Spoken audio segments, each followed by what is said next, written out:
Hi hello అండి, welcome to Bharat special. నేను మీ భారతి. ఎలా ఉన్నారండి అందరూ? నేనైతే చాలా చాలా బాగున్నాను అండ్ మీరు కూడా చాలా బాగున్నారని కోరుకుంటున్నాను.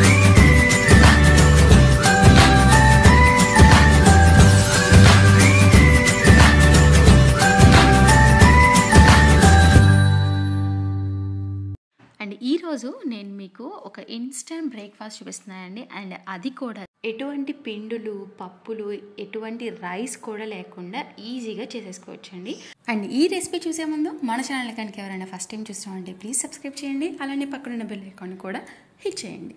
ఫస్ట్ అయితే మనం ఇలా 1 కప్పు కానీ 2 కప్పులు కానీ క్వాంటిటీని బట్టి సోయాని హాట్ వాటర్లో ఒక పావు గంట పాటు నానబెట్టుకొని వాటర్ అంతా కూడా స్క్వీజ్ చేసేసి ఇలా మిక్సీలో వేసుకొని కచ్చాపచ్చాగా చేసుకోవాలండి. అండ్ దాని తర్వాత నేను అందులో ఒక 2 స్పూన్స్ పెరుగుని యాడ్ చేస్తున్నానండి.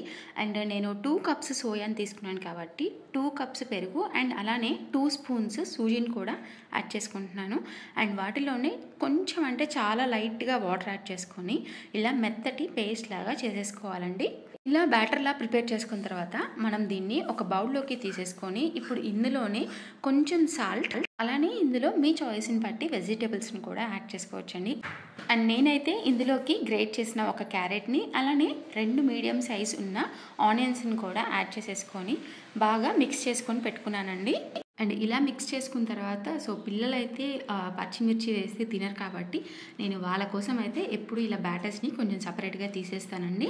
అండ్ తర్వాత మిగిలిన దానిలో కొంచెం సన్నగా తరిగిన 2 మిర్చీస్ని కూడా యాడ్ చేసేసుకొని బాగా కంబైన్ చేసుకొని ఇప్పుడు మనం ఈ బ్యాటర్ని ఒక హాఫ్ అన్ అవర్ పాటు సోక్ చేసేసుకొని ఉంచుకోవాలండి.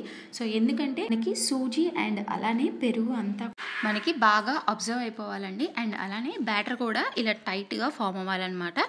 మనకి ఇప్పుడు బ్యాటర్ రెడీ అయిపోయింది కాబట్టి ఇప్పుడు మనం స్టవ్ మీద ప్యాన్ని హీట్ చేసేసుకొని కొంచెం బ్యాటర్ని దాని మీద వేసుకొని చక్కగా స్ప్రెడ్ చేసుకోవాలండి.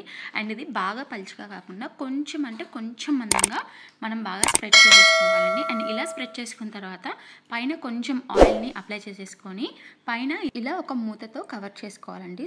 అప్పుడు మీకు బాగా కుక్ అవుతుంది అనమాట. అండ్ ఇది మాత్రం మీరు చేసుకునేటప్పుడు ఖచ్చితంగా లో టు మీడియం ఫ్లేమ్లో మాత్రమే ఫ్లేమ్ ఉంచుకోవాలండి, లేకపోతే బాగా మాడిపోయి మనకి అతుక్కుపోతుందండి. మనకి ఇలా బాగా కాలిపోయిన తర్వాత ఇలా చక్కగా మన ఇంకో వైపు కూడా లో ఫ్లేమ్లోనే ఒక 5 మినిట్స్ పాటు కుక్ చేసుకోవాలండి. అండ్ ఈ బ్రేక్ఫాస్ట్ అయితే మీకు నచ్చింది అనుకుంటున్నానండి. అండ్ ఇది మనం బ్రేక్ఫాస్ట్ కానీ డిన్నర్ కానీ ఎందులో అయినా చక్కగా తీసేసుకోవచ్చు. అండ్ ఈ రెసిపీ కనుక మీకు నచ్చితే ఖచ్చితంగా ఒక లైక్ చేసి మీ ఫ్రెండ్స్ అండ్ రిలేటివ్స్ కూడా తప్పకుండా షేర్ చేయండి. Thank you for watching. Signing off మీ భారతి.